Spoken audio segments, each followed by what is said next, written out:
atong tilawan karon ang bagong produkto nga made in Dumanhog yun. No, mo ni gitawag nila og churon.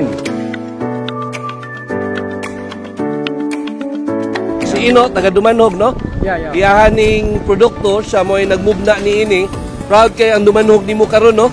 Nakahuna-huna ka ni ining produkto nga original gyud nimo. Yes. Unya matawag gyud nato nga made in Dumanhog. Yeah. So unsay mo masulti ani? Atong mission gyud sa churon kay atong gi-solve ang problem sa farmers, no? Sa una daghan kay mga lata nga mga saging. So nangita nagpaaging unsa una to paghimo nga kini matabangan aron mo try pa ang farmers atong Dumanhog. So mo nang nakahimo tag churon.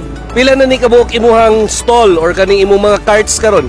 So far duha pa ni siya and then natay opening soon sa CTU. Unsa may imong plano ani abot sa syudad ato ning iabot? This year ang among goal natay 24 outlets, no? 24 branches throughout Cebu. Akong gi-invite tanan labi na ang mga silingan nga mga lungsod ug dito sa Dakbayan, Sugbo, paabutan ninyo nga maabot ang taga Dumanhog dinha nga churon.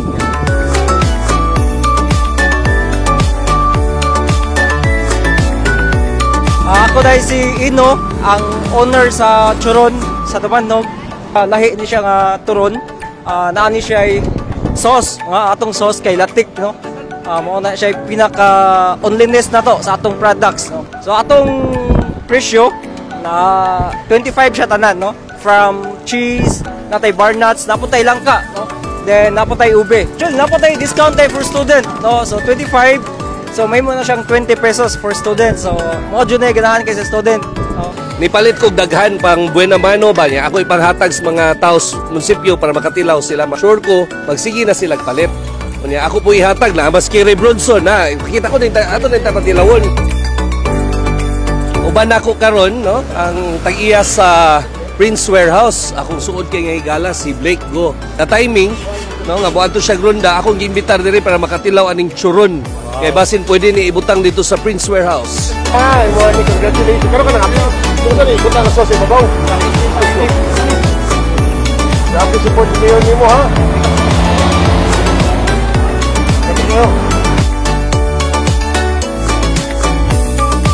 So akong giimbitar ang tanan, mutilaw ni aning churon nga made in Dumanhog. And invite mo nga ari na mo sa Dumanhog and then basin po mo ana na may food sa inyong lungsod, no? Guwap nindo lami. Lami kayo. Nga sakto sa para snack yo. Affordable ang atong presyo ani.